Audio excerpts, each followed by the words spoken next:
आज हम एक डिफरेंशियबिलिटी के ऊपर एक ऐसे ट्रैप की बात करेंगे जो काफी इजी क्वेश्चंस में लगता है और उसमें कई बार बच्चे फंस जाते हैं। इनफैक्ट बच्चे छोड़िए, उस ट्रैप में बुक्स और कई सारे वीडियोस जो कई एजुकेटर्स वगैरह ने बनाए हैं वो भी फंस जाते हैं और इसलिए ये उतना ही डेंजरस है, क्योंकि बच्चों को लगता है बहुत सिंपल है, पर उतना सिंपल है नहीं। इसको समझना पड़ेगा और देखिए कितने आराम से इसमें फंसाया जा सकता है।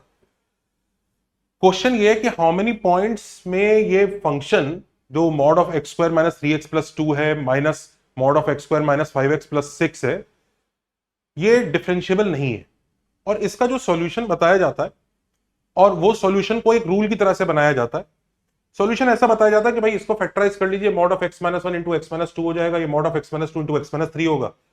और क्योंकि मॉड फंक्शन जहां पे मॉड 0 होता है वहां पे नॉट डिफरेंशिएबल होता है, एक्चुअली वो कोई जरूरी नहीं, वो अंदर वाले फंक्शन पे फिर भी डिपेंड करेगा। आप mod of sine square x लेंगे तो जहां पर वो 0 हो रहा है वहां डिफरेंशियबिलिटी लूज नहीं हो रही है, बट स्टिल तो वो इस क्वेश्चन में बोलते हैं कि ये नॉट डिफरेंशिएबल है 1 और 2 पे, ये नॉट डिफरेंशिएबल है 2 और 3 पे, तो लेट्स ट्राई टू कंबाइन।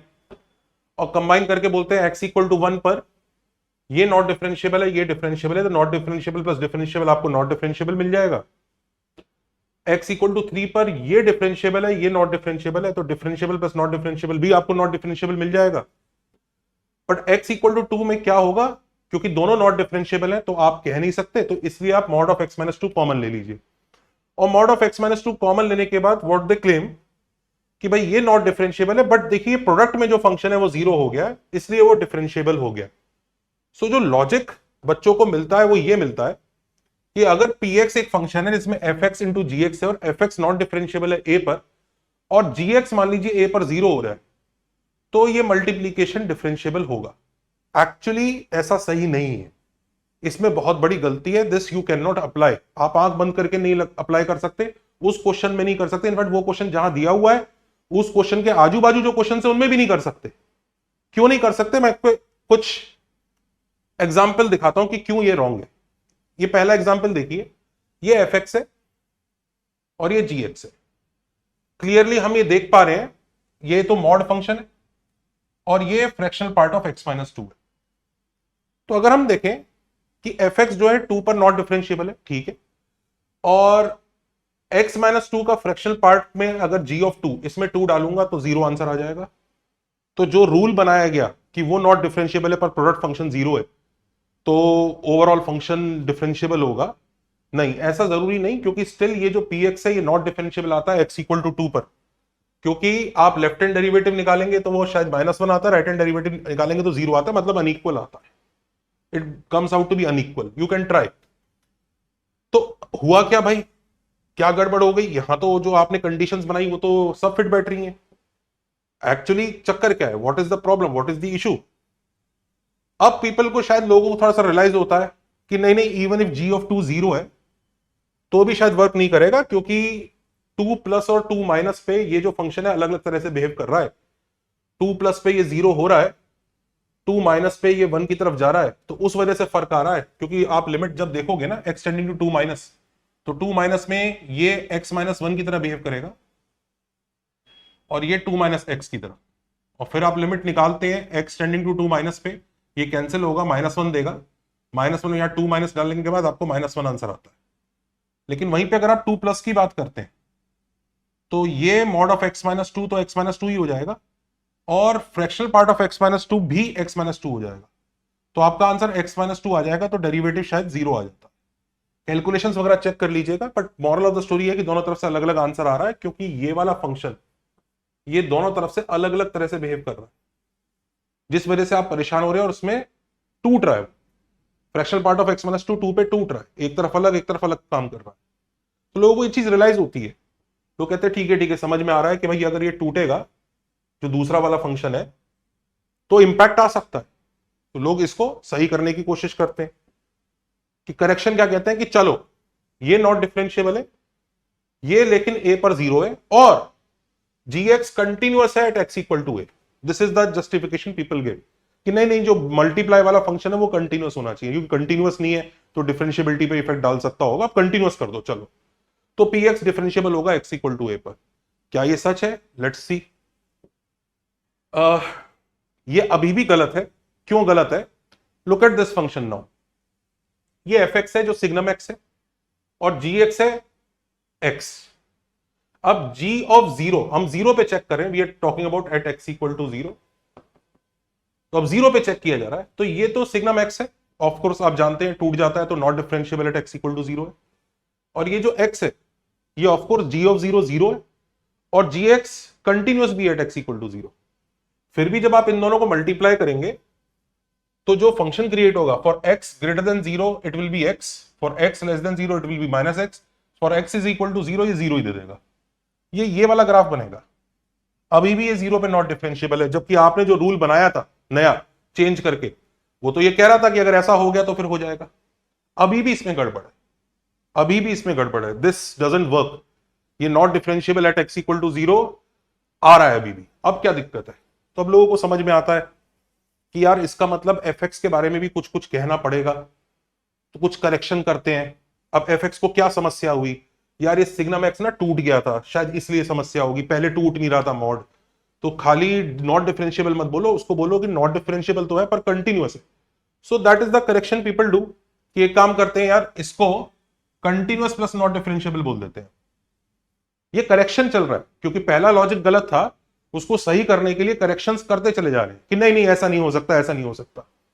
तो मैं वो बता रहा हूं कि जो पहला कॉन्सेप्ट है वो गलत है और उसमें अभी तक भी हम सही कॉन्सेप्ट तक पहुंचे नहीं है, क्योंकि हमने एक तो इसमें भी करेक्शन कर दिया, इसमें भी करेक्शन कर दिया, इसमें क्या करेक्शन कर दिया कंटिन्यूअस, और इसमें क्या करेक्शन कर दिया, इसमें बोल दिया इसको कंटिन्यूअस बोल दिया और उसको कंटिन्यूअस प्लस नॉट डिफरेंशिएबल बोल दिया। हमने दो करेक्शंस कर चुके हैं हम लोग, we have done two corrections. और हमें लग रहा है कि शायद अब वर्क कर जाएगा कि अगर उसको कंटिन्यूअस प्लस नॉट डिफरेंशिएबल ले लूं और इसको कंटिन्यूअस ले लूं और इसकी वैल्यू जीरो ले लूं तो काम कर जाएगा, ऐसा लगने लगता है। अनफॉर्चुनेटली ये अभी भी रॉन्ग है, अभी भी रॉन्ग है, दिस इज स्टिल रॉन्ग। आप इसका एग्जाम्पल देख सकते हैं, तीसरा एग्जाम्पल एक्स रेस्ट पर 1/3 इंटू एक्स रेस्ट पर 1/5, ये दो फंक्शन है, ये एफ एक्स है, ये जी एक्स है। एफ एक्स एक्स रेस्ट पर 1/3 का ग्राफ सब लोग जानते हैं, ऐसा ग्राफ होता है। It is continuous at x equal to 0 and we are talking about at x equal to 0. This is continuous as well as not differentiable at x equal to 0. x की power 1/5 का भी graph ऐसा सही होता है, similar graph होता है। इसकी वैल्यू 0 पे 0 है और ये 0 पे कंटिन्यूअस भी है। तो अभी तक के जो आपने दो करेक्शंस किए थे दोनों ये समा चुका है अपने अंदर, पर फिर भी जब आप मल्टीप्लाई करेंगे तो x की पावर 8/15 आएगा, जो कि ऐसा ग्राफ देता है। This is the kind of graph it gives, जो कि वापस आपको 0 पे कॉर्नर दे देगा। अब क्या हुआ, अब क्या परेशानी हो गई? अब तो हमने दो दो करेक्शन कर लिए थे, तो एक्चुअली अभी भी इसमें गड़बड़ है। तो इसलिए मैं बच्चों को एडवाइस करता हूं कि मैथ्स में स्पेशली कैलकुलस में ऐसे थ्योरेटिकल हैक्स से थोड़ा सा बचें, कैलकुलस में स्पेशली, क्योंकि आप इस तरह का कानून बनाते हैं कि ऐसा होगा तो होगा। वो कानून किस कंडीशंस में, वो कंडीशंस कई बार लिखना भूल जाते हैं लोग, बताना भूल जाते हैं, तो आपको लगता है ये यूनिवर्सल ट्रूथ है। वो यूनिवर्सल ट्रूथ नहीं है, वो शायद उस क्वेश्चन में कहीं पे थोड़ा सा अप्लाई हो रहा है। हमेशा कैलकुलस में ट्राई करो कि कॉन्सेप्ट और डेफिनेशन से जाओ, बट फिर भी क्योंकि हम इस कॉन्सेप्ट पर आए हैं तो let me rectify and try to correct this hack. Let me try कि मैं किस हद तक इस हैक को सही कर सकता हूं कि f x into g x किस सिचुएशन में जाके डिफरेंशिएबल हो जाएगा। तो let me try that and let me give it to you. P x f x into g x है, हम पी एक्स की डिफरेंशियबिलिटी के बारे में बात कर रहे हैं, तो हम limit extending to a p x minus p a upon x minus a, इस लिमिट के बारे में बात करें। बाकी चीजों से हमें मतलब नहीं, अगर ये लिमिट एग्जिस्ट करती है तो डिफरेंशिएबल है, ये लिमिट एग्जिस्ट नहीं करती तो नॉट डिफरेंशिएबल है। पूरा खेल इसी लिमिट का है। इसी लिमिट को अगर हम सिंप्लीफाई करेंगे तो पी एक्स की जगह F x into g x आएगा, पी ए की जगह एफ ए इंटू जी ए आ जाएगा। और फिर ऐसे क्वेश्चन हमने लिमिट में कई बार किए हैं कि बीच में f a into g x add और सब्ट्रैक्ट कर दिया। ये करने के बाद टर्म्स को थोड़ा रीअरेंज किया तो जी एक्स के साथ ये वाला पार्ट आ जाएगा और एफ ए के साथ ये वाला पार्ट आ जाता है। अब ये पार्ट्स को इस तरह से क्यों लिखा गया भाई, इधर तो ये जी एक्स है, ये आपका वही एफ डैश एक्स है। अगर एग्जिस्ट करता तो एफ डैश एक्स होता एट ए पर ये वही एक्स एफ एक्स में चेंज जो ए पर दिखेगा रेट ऑफ चेंज, ये वो है। ये फंक्शन एफ का, पहले वाले फंक्शन का वैल्यू है ए पर, और ये जी एक्स का रेट ऑफ चेंज है। तो एक्चुअली इस लिमिट को एग्जिस्ट करने में ये सब कंपोनेंट्स रोल प्ले कर रहे हैं। वो जो ये बोलते हैं ना कि जी ऑफ ए 0 हो गया, वो इसलिए कहना चाहते हैं कि वो ये कहते हैं कि x टेंडिंग टू ए पे इसकी वैल्यू जी ऑफ ए हो जाएगी, तो ये तो 0 हो जाएगा, और ये नॉट डिफरेंशिएबल होके भी क्या कर लेगा एफ एक्स, भाई 0 से मल्टीप्लाई हो रहा है तो मर गया, अब तो लिमिट पे कुछ असर डाल ही नहीं पा रहा है, तो आ जाएगा आंसर। वो ये भूल जाते हैं, इसमें कई सारी गड़बड़। पहली गड़बड़ ये कि ये जी एक्स है, जी ए नहीं है। It is actually limit extending to a g x, not g of a. जिस वजह से आप जीए को 0 कर रहे हैं, तो जरूरी नहीं ये भी 0 की तरफ जा रहा है, इस वजह से समस्या आ रही थी। दूसरा, आप ये सोचने लगते हैं कि अगर ये टेंडिंग टू 0 है तो ये मल्टीप्लाई होके क्या कर लेगा, कर लेगा। हो सकता है ये जो है ये इन्फिनिटी भाग रहा हो, अब tending to infinity, tending to 0 कुछ आंसर दे सकते होंगे, या हो सकता है ये इतना बड़ा इन्फिनिटी है कि टेंडिंग टू 0 से ही आगे निकल जाए और आप कुछ ना कर पाए। यू कांट अज्यूम कि ये टेंडिंग टू 0 ही इससे मल्टीप्लाई करके इसकी परेशानी, क्योंकि ये नॉट डिफरेंशिएबल है, इसकी परेशानी को झेल जाएगा। दूसरा, आप इसके बारे में तो भूल ही गए, क्या पता यही परेशान होने लग जाए, क्योंकि ये डिफरेंशिएबिलिटी ऑफ जीएक्स के बारे में बोल रहे हैं, इसके बारे में तो आपने कुछ बात की नहीं। तो ये सब समस्याएं आएंगी और आपको कुछ कानून बनाना पड़ेगा कि अच्छा इस सिनेरियो में पक्का वर्क कर जाएगा, बाकी सिनेरियो का पता नहीं, इस सिनेरियो में पक्का वर्क करेगा।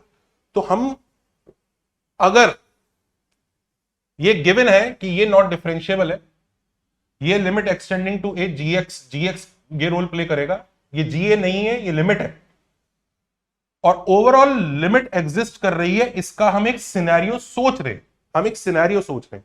हम ये नहीं कह रहे हैं कि अगर वही सिनेरियो होगा तभी एग्जिस्ट करेगी पूरी लिमिट, उसके बिना भी एग्जिस्ट कर सकती होगी, लेकिन हम एक सिनेरियो सोच रहे हैं जिसमें हम एज अ रूल बोलते हैं कि ऐसा है तो कर लेना। Do you understand this? कि एक सिनेरियो ये है, बाकी सिनेरियो में कभी होगा कभी नहीं होगा, क्या होगा उसके बारे में हमने कोई रूल नहीं बनाया। अब मान लीजिए अगर मैं जीएक्स को डिफरेंशिएबल बना दूं, now why did I make g x as differentiable? आपको याद है वो जो करेक्शंस चल रहे थे उसमें जीएक्स को कंटिन्यूअस बना रहे थे हम एक्स इक्वल टू ए पे। वो कंटिन्यूअस बनाना से ज्यादा एक्चुअली उसको डिफरेंशिएबल बनाना चाहिए, क्योंकि हम ये वाली लिमिट को एग्जिस्ट करवाना चाह रहे हैं। हम चाह रहे हैं कि दोनों लिमिट इंडिविजुअली वर्क कर जाए। अब ऐसा नहीं है कि ओवरऑल लिमिट दोनों को एग्जिस्ट करने के बाद ही एग्जिस्ट करेगी, हो सकता है ये भी डज नॉट एग्जिस्ट कर जाए, ये भी डज नॉट एग्जिस्ट कर जाए, मिलके एग्जिस्ट कर जाए, पर हम उस केस की बात नहीं कर रहे हैं। हम वो बता रहे हैं कि कौन से केस में पक्का ओवरऑल लिमिट एग्जिस्ट करेगी, बाकी केसेस में देखना पड़ेगा भाई, क्वेश्चन में ही देखना पड़ेगा। हम वो रूल बना रहे हैं कि इधर पक्का काम हो जाएगा, बाकी जगह हो सकता है उधर होता हो या नहीं होता हो, या होता हो नहीं होता, पर इधर पक्का हो जाएगा। ये ऐसा कानून है कि इधर ऐसा जरूर होगा, बाकियों का नहीं पता। तो मान लीजिए अगर हम जीएक्स को डिफरेंशिएबल कर दें, ऐसा करने से ये वाली लिमिट एग्जिस्ट कर जाएगी, और ध्यान रखिए एफ ऑफ ए और जी ऑफ ए दोनों ही गिवन है, वहां पर प्रोवाइडेड है। तो उस सिनेरियो में F of A into this limit को कोई टेंशन है नहीं, तो ये टर्म का टेंशन खत्म। तो पहली बात, वो कंटिन्यूटी नहीं डिफरेंशिएबिलिटी वर्क कर जाएगा। दूसरी चीज, दूसरी टर्म को भी देखें, ये डज नॉट एग्जिस्ट गिवन ही है, क्योंकि क्वेश्चन ही यहीं से शुरू होता कि पहला वाला जो फंक्शन एफ एक्स है वो नॉट डिफरेंशिएबल है, अब दूसरा वाला मल्टीप्लाई करके क्या कर लेगा, तो ये डज नॉट एग्जिस्ट गिवन है। अब जीए इक्वल टू 0 ये एंश्योर नहीं करता कि limit extending to a g of x भी 0 की तरफ जा रहा है, पर हमने जी एक्स को डिफरेंशिएबल बना दिया है एक्स इक्वल टू ए, इसका मतलब वो कंटिन्यूअस भी होगा। अगर वो कंटिन्यूअस भी है तो इसका मतलब जीए इक्वल टू 0 ये एंश्योर करेगा कंटिन्यूटी की वजह से कि limit extending to a g x भी 0 होगा, यानी जीए इक्वल टू 0 है तो यस ये वाला टर्म टेंडिंग टू 0 पहुंचेगा, ये जाएगा टेंडिंग टू 0। तो क्या tending to 0 into does not exist इसको हैंडल कर जाएगा? That is the question. It handles this but not completely. Tending to 0 किसी और चीज से मल्टीप्लाई होता है तो जरूरी नहीं वो 0 ही आंसर देते, वो दूसरी चीज पे डिपेंड करता है। Let me show you. जैसे tending to 0 to does not exist है, वो डज नॉट एग्जिस्ट भी आ सकता है और टेंडिंग टू 0 भी आ सकता है, मतलब वो उस पर डिपेंड करेगा। जैसे ये एग्जांपल देखिए, एक x है और दूसरा 1/x², लिमिट एक्सटेंडिंग टू 0 ये 0 देता है, ये डज नॉट एग्जिस्ट देता है, दोनों मल्टीप्लाई हुए, आंसर डज नॉट एग्जिस्ट है, क्योंकि लिमिट एक्सटेंडिंग टू 0 1/x का आंसर चाहिए, वो डज नॉट एग्जिस्ट। ठीक है, तो टेंडिंग टू जीरो ने डज नॉट एग्जिस्ट से मल्टीप्लाई करके डज नॉट एग्जिस्ट दिया। वहीं पे इसको देखो, एक्स स्क्वायर और ये बॉक्स एक्स, ये टेंडिंग टू जीरो है, इसकी x tending to zero limit exist नहीं कर रही, पर ये मल्टीप्लाई होने के बाद आपको जीरो ही देगा। तो यहां पे कर रहा है, तो कभी करता है कभी नहीं करता है। एक्चुअली हुआ क्या कि इसकी जो टेंडिंग टू जीरो की जो आर्ट है ना, कि उसको छोटा बनाने की कोशिश करेगा वो मल्टीप्लीकेशन को, कहीं दूसरी चीज इंफिनिटी बन के उसको बड़ा करके की कोशिश कर रही है, तो उसकी टेंडिंग टू जीरो की ताकत के साथ लड़ाई हो सकती है कि वो तो छोटा करने की कोशिश कर रहा है, तुम दूसरा टर्म बड़ा करने की कोशिश कर रही है, तो इंडिटरमिनेट फॉर्म आ जाएगी, दिक्कत होगी। अगर आप ये इंश्योर कर दो कि दूसरी वाली जो टर्म है वो इंफिनिटी नहीं दे पा रहा, वो इंफिनिटी नहीं दे पा रहा, दे रहा है कुछ तो दे रहा है, डज नॉट एग्जिस्ट होने का रीजन कुछ भी है, एलएचएल आरएचएल इक्वल नहीं है, ऑसिलेट करने लग गया फाइनाइट लिमिट्स के बीच में, पर वो इंफिनिटी नहीं दे पा रहा, तो टेंडिंग टू जीरो की ताकत बहुत मस्त हो जाएगी, फिर वो जीरो दे देगा। ऐसा नहीं है कि अगर जो दूसरा वाला है वो इंफिनिटी दे रहा है तो टेंडिंग टू जीरो पक्का खराब होगा, वो डिपेंड करता है। जैसे ये वाला देखो, x इंटू 1/√x, अब ये इंफिनिटी दे रहा है, ये जीरो दे रहा है, अब ये मल्टीप्लाई करने के बाद आपको आंसर अभी भी जीरो ही मिल जाएगा। वो इंफिनिटी के अंदर भी वो होना चाहिए कि उस इंफिनिटी के अंदर कितना दम है उस टेंडिंग टू जीरो को हैंडल करने का। पर हम एक स्ट्रिक्ट कंडीशन बनाएंगे कि अगर इन दूसरी वाली जो लिमिट है वो इंफिनिटी की तरफ नहीं जा रही है तो वो जीत जाएगा, ये पक्का है। सो हम तीसरी कंडीशन बनाएंगे कि एफ डैश एक्स जो है नॉट डिफरेंशिएबल है, पर इसका रीजन ये नहीं है कि उसकी कोई स्लोप इंफिनिटी हो गई है, इनफाइनाइट स्लोप वाला कुछ खेल नहीं है। ऐसा नहीं है कि इनफाइनाइट स्लोप अगर होगा तो वो हमेशा परेशानी होगी, पर यह पक्का है कि हम एक स्ट्रॉन्ग कंडीशन लगा रहे हैं कि इनफाइनाइट स्लोप नहीं है, तो पक्का ये डज नॉट एग्जिस्ट होने का कारण ये होगा कि एक तरफ से अलग डेरिवेटिव आता होगा, दूसरी तरफ से अलग आता होगा, कुछ भी रीजन होगा, तो वो बाहर टेंडिंग टू जीरो है ना, वो उसको पीट देगा, वो मिलके मल्टीप्लाई करके जीरो दे देंगे। ये बात हमें समझ में आती है। तो हमने काफी स्ट्रॉन्ग कंडीशंस लगाई है, इनके अलावा भी चीजें हो सकती थी और तब डिफरेंशिएबल आ सकता था, पर हमने कहा कि इस सिनेरियो में पक्का ही होगा। अब मॉरल ऑफ द स्टोरी क्या है कि इसको हम कब जस्टिफाई कर सकते हैं कि एफ एक्स जो है नॉट डिफरेंशिएबल है, बट वो नॉट डिफरेंशिएबल पना उसका इनफाइनाइट स्लोप की वजह से नहीं है, कि उसके आपने derivative limit extending to a f of x minus f of a निकालने की कोशिश की, f of x minus f of a upon x minus a निकालने की कोशिश की, तो कोई भी एल एच डी या आर एच डी जो निकल रहा है उनमें से कोई सा भी एक इंफिनिटी है, ये ऐसा नहीं है। वो नॉट डिफरेंशिएबल आ रहा है क्योंकि हो सकता है एक तरफ से लिमिट 1 आ रही है, दूसरी तरफ से -3 आ रही है, तो उस वजह से नॉट डिफरेंशिएबल हो रही है वो डेरिवेटिव की वजह से, लेकिन वो ऐसा नहीं है कि वो इंफिनिटी हो रहा है। वो हो सकता है ऑसिलेट कर रहा हो, मतलब साइन 1/x आ रहा हो, तो वो ठीक है, -1 और 1 के बीच में से ऑसिलेट करता रहेगा, लेकिन बाउंडेड रहेगा, वो बाउंडेड रहेगा, फिर बाहर टेंडिंग टू जीरो होगा तो वो संभाल लेगा उसको, क्योंकि याद रखो उसके साथ इधर टेंडिंग टू जीरो आता है, ये हैंडल करने आ जाता है। तो ये नॉट डिफरेंशिएबल होना चाहिए, बट इनफाइनाइट स्लोप वाला नहीं होना चाहिए, ये डिफरेंशिएबल होना चाहिए एट एक्स इक्वल टू ए, ताकि दूसरी वाली टर्म का ध्यान रखा जाए, और जी ऑफ ए 0 होना चाहिए, तब f x into g x is पक्का differentiable at x equal to a. तब बोल सकते हैं कि उसकी नॉट डिफरेंशिएबल पने को इसने हैंडल कर लिया ए पे, तब बोल सकते हैं। No surety when these conditions are not met, हो सकता है ये कंडीशंस जब मीट ना हो उस सिनेरियो में भी डिफरेंशिएबल आ जाए, पर इस सिनेरियो में पक्का डिफरेंशिएबल। ये जो scenario, don't claim not differentiability for उल्टा, हो सकता है मान लीजिए जीएक्स उसने दिया हुआ है कि नॉट डिफरेंशिएबल आ रहा है, तो हो सकता है कि मिल मिला के कुछ कर ले हूं, तो आप ये मत बोलिए कि कंडीशन मीट नहीं हो रही तो नॉट डिफरेंशिएबल ही बोल दूंगा, तब आपको चेक करना पड़ेगा। ये जो कानून बन रहे हैं ना, वो इस तरह से होते हैं कि अगर कोई खूनी पकड़ा जाएगा तो वो जेल जाएगा। बात समझ में आ रही है? इसका मतलब ये नहीं अगर वो जेल नहीं गया तो वो खूनी नहीं है, हो सकता है कोई खूनियों पर पकड़ा ना गया, पर ये पक्का है कि ये होगा तो ये पक्का हो जाएगा। इस तरह से कानून बनाया गया। अब आपके लिए होमवर्क है कि ऐसा रूल बनाइए F x into g x के लिए, कानून बनाइए जो एक्स इक्वल टू ए पर उनकी डिफरेंशिएबिलिटी के बारे में बोले।